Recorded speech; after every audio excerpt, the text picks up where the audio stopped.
Hello there, everyone. Welcome back to the class, both to new and long-time students and lovers of history. This is History with Sire here today to discuss with you further about our US civil rights topic. And we now consider if any political change and progress has happened concerning our two presidents of this 1960s era, which are President Kennedy and President Johnson. As always, do remember this is a lesson catered towards the student level, so our content will provide us with some key knowledge, and the video will be dedicated to practicing our historical skills throughout. With all that said, notepads and pens at the ready, and let us begin. So in our prior lesson, we considered all the civil rights activist actions that happened up to the mid-1960s. We saw many civil rights groups come to the fore here. We saw CORE, we saw SNCC, we saw the NAACP doing its actions, and the SCLC as well. And of course, particularly some key figures, especially Martin Luther King Jr. And now here we are in 1965, and we have to consider all this action, all this protesting that these civil rights groups did, along with all their thousands of supporters across America. Did it actually achieve any sort of change? And so in this video, we're going to consider how the government really responded to all these actions, and really can we truly say that progress has finally been made in a big way in the 1960s. So very briefly as well, a bit of background of what's happened with the presidency. Our last president we considered was President Eisenhower. Now, of course, he reached his two-term limit in 1960, and so he moved on to president. And it's actually the Democrats who took the victory here with President Kennedy, gentleman above. We're going to consider what he did for civil rights, if anything at all, and how he responded to the events that were happening in the early 1960s. So first off, let's get a bit of background about who exactly John Kennedy really is. He's probably, ironically, most famous not for what he did in life, but for actually how he died. Many of you may know about his assassination in November 1963. But we're going to consider his presidency with civil rights and what happened before that fateful day. Now, Kennedy actually won in 1960 in the election with a very, very small majority. Most of the southern states chose to vote for him. Now, you should remember that the southern states, as historically the case, have always been pro-segregation, pro-Jim Crow laws, and therefore against civil rights. And so by association, the Democrats had their stronghold in these southern states. And so they always stayed loyal to them all throughout the years, even during Eisenhower's peak. Many Dixiecrats, as we saw, were still present there, still committing their actions, and still resisting civil rights progress. So this was pretty much a non-issue for Kennedy, and he only had to win a few of the western and northern states to try and win. But even then, it was a very narrow majority. His victory over Vice President Richard Nixon was quite contentious, and many put it down to the media, his media success, and in particular his good looks, how he looked better on camera and was considered quite handsome. But despite that, when he came to office, he wasn't really one considered for civil rights action. He was much more focused on the Cold War that was occurring, the rivalry with the USSR, the Soviet Union, and very much more concerned with incidents that were happening there. So all these civil rights actions that had happened up to 1960, he wasn't really that fussed about. He actually famously voted against the 1957 Civil Rights Act that Eisenhower had tried to break through. The reason for this is simple. He knew it was unpopular, and Kennedy did not want to lose the loyalty of the southern states, because Kennedy was a northerner hailing from Massachusetts, and so he couldn't really risk the potential of the southern states turning against him, and therefore ruining his very thin line majority he already had. So he actually avoided civil rights more or less altogether. He didn't really consider it very important. After all, imagine if he did switch towards focusing on civil rights. Perhaps those deep South states like Texas, Louisiana, and Georgia would very quickly turn against him. And so it was no surprise that in anticipating long-term victory, he was quite happy to put the civil rights activists away, ignore the black vote, and just focus on making sure the Jim Crow South stayed loyal to him. However, things were changing. Again, we had a lot of incidents happen in the early 1960s. We had the student sit-ins, we've had the core freedom rise, where the NAACP has continued action in the courts, and we have the likes of Martin Luther King and his Southern Christian Leadership Conference doing all their actions, their protests in Birmingham, Washington, Albany. There's so many things that happen. Could Kennedy really continue to ignore it? And the answer was no. Kennedy heard the calls of the civil rights activists that had happened, and by 1963, his tune was changing for his support on civil rights. This was taken further by his own brother Robert Kennedy, or Bobby as he personally called him. His brother was the Attorney General who was appointed, and as head of the Justice Department, he actually was working to use the law courts as a way of enforcing civil rights legislation that was already passed, which you remember Thurgood Marshall and the NAACP are making great progress from, particularly after the Montgomery bus boycott. And so he's really working to make sure those laws are enforced and to ensure that no Southern court could really argue against the laws that were already in print. In fact, he even threatened local officials in Louisiana with prison sentences if they refused to hand over money to newly desegregated schools, for instance. Kennedy, as well, was even reacting to other protests. While he initially did not respond to events like the Freedom Rides that had happened on the interstate highway travel, thinking them unpatriotic and that actually they were exposing domestic problems in America during the Cold War, however, he had to relent when Bobby pushed to get the Interstate Commerce Commission ruling to support the Supreme Court rulings that terminal and interstate busing should be integrated. And again, we have to remember here, his own brother, there's a conflict in the family here. His own brother is making him act on civil rights and work to improve it, and he can't really ignore that. And so, as time goes on, he eventually decides to get even more involved.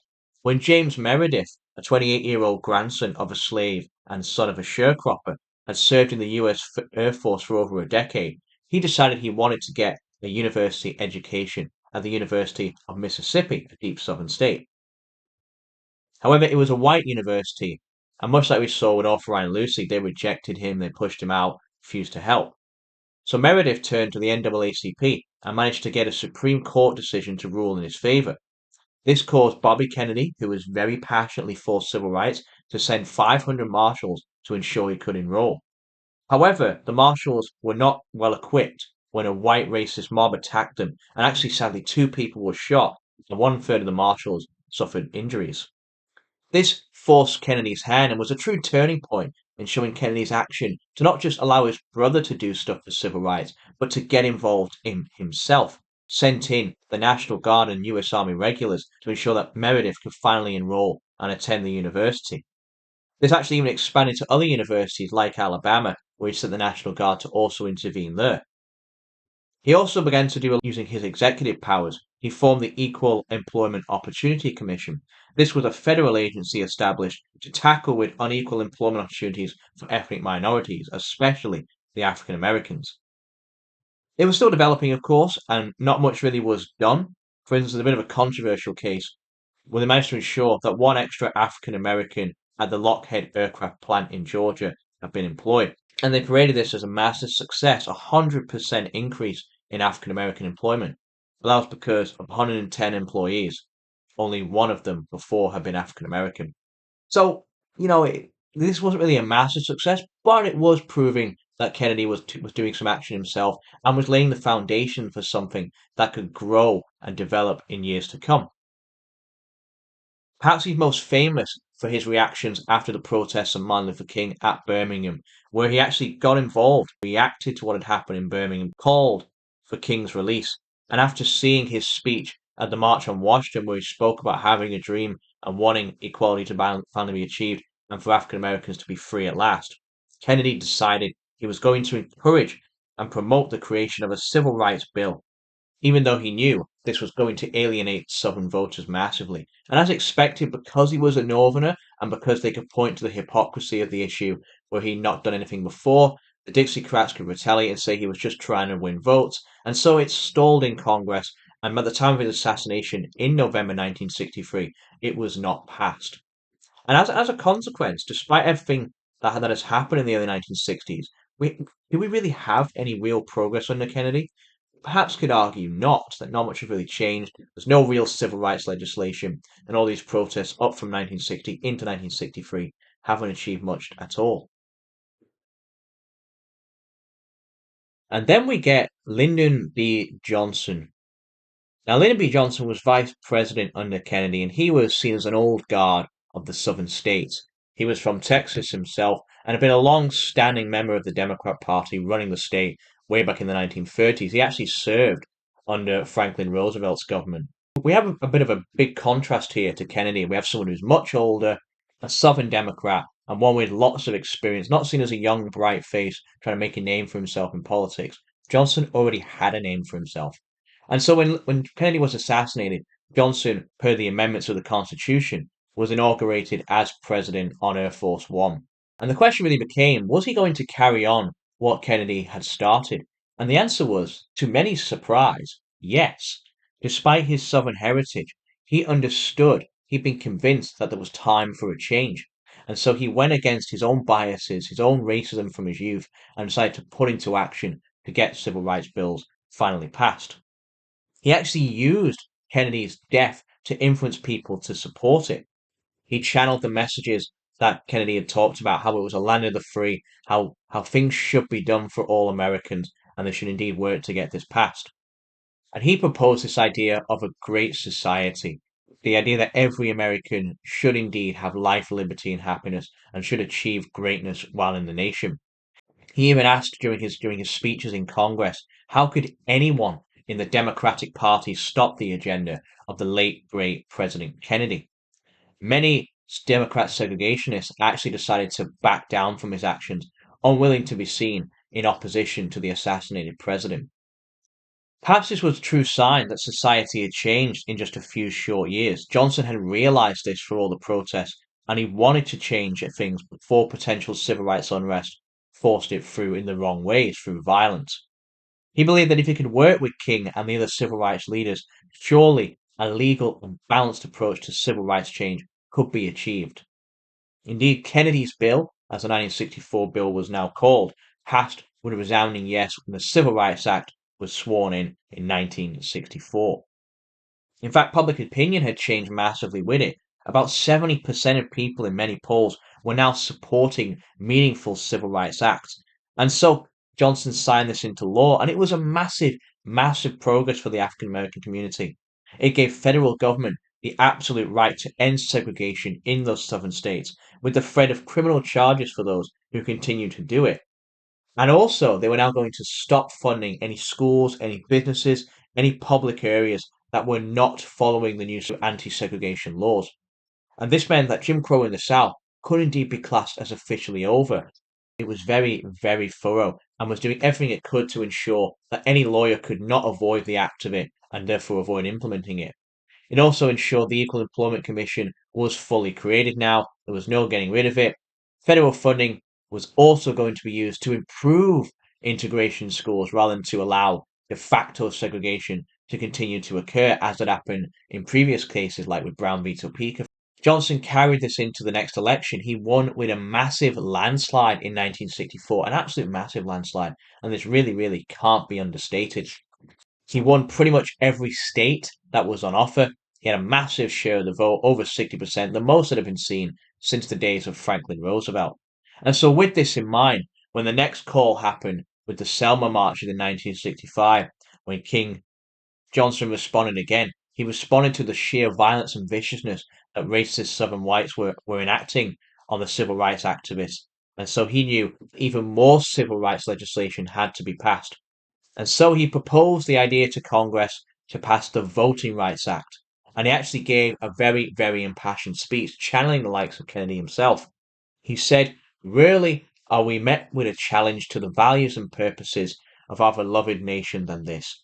The issues of equal rights for all Americans is such an issue that the command of the Constitution is plain. It is wrong, deadly wrong, to deny any of your fellow Americans the right to vote in this country. And so, with his commitment to this cause, Congress realized that Johnson, despite risking alienating the deep southern states that he himself came from, they knew they had to back down. And they knew that they themselves would be the ones pressured for this and not Johnson because he was so passionately in support of civil rights progress. However, the Southern Democrats dared to warn Johnson, Mr. President, you pass this law and you'll lose the South for the Democrats for a whole generation. But Johnson did not care. And so the act was passed by Congress. It outlawed literacy tests and any other limits on assessing whether anyone was fit or unfit to vote. Polling stations could no longer even ask for IDs on election day. There were going to be no obstructions for the African Americans' vote, and it was very clear that a lot of progress was finally made, and the law of the 15th Amendment were finally fully achieved in every state in America. And this truly was a dramatic impact, and Johnson had shown its success in amazing ways. And this indeed was the most progress that had happened in 100 years for the African American. You think we've had no real change like this since probably Ulysses S. Grant's Enforcement Acts. And so this truly was a revolution of the social and political civil rights movement. However, there was some clear resistance. As I said, the Democrats, particularly the Southern Democrats, have pushed against Johnson in Congress and declared they were not going to support him in the long term on these issues, despite having to back down in 1964 and 1965. The path going forward was not going to be an easy one.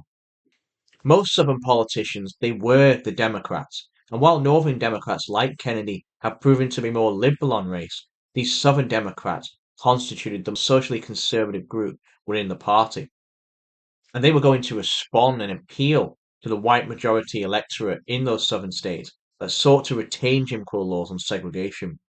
One of the most famous examples of this was the man here, George Wallace. Now, George Wallace was a Democrat, and prior to 1958, he actually was quite moderate on race. However, he lost his campaign despite supporting the NAACP and criticizing the KKK to the opposition John Patterson. The Montgomery bus boycott had frightened many of these white voters and turned them towards more extreme solutions, and Patterson had taken advantage on this idea by appealing to fear that an alien group was going to take away their rights, take away their jobs, take away their freedom, take away their right to live in their own country. When the opportunity came again to run for governor in 1962, Wallace changed his appeal completely. This time he wasn't going to run on moderation and in support of African Americans. He was going to run as a full-blown racist. He declared his opposition to the African American voter registration. He blamed integration for increasing crime and unemployment, said that the blacks were taking white jobs and they were working closely with the KKK and they were planning some sort of genocide against the white people, take away their land, take away their lives, and ruin them in the future. He actually famously said in his inaugural address in January 1963, the year of Kennedy's assassination, that he was going to ensure they had segregation now, segregation tomorrow, segregation forever. And this made him very famous on the national scene. And he truly embodied the Dixiecrat resistance in the South that Kennedy and now Johnson was going to face. He ensured the state of Alabama was the last to integrate its universities, and despite Kennedy using the National Guard to ensure that it happened in 1963, Wallace advertised his racist credentials to white voters by standing defiantly on the university steps. He stood there and refused himself to allow the African Americans to come in and attend the university. And he's going to provide a lot of resistance that's going to culminate in the 1968 election when he's going to run for president himself and oppose the Democrat majority that Johnson has tried to build. It's very clear that Johnson has lost the support of the South by pushing so hard for civil rights progress, and we have here someone who is going to provide massive resistance for the civil rights movement going forward. Well, so where exactly is this going to go? What's going to happen beyond 1965? Well, that's what we're going to find out in our following lesson on this topic.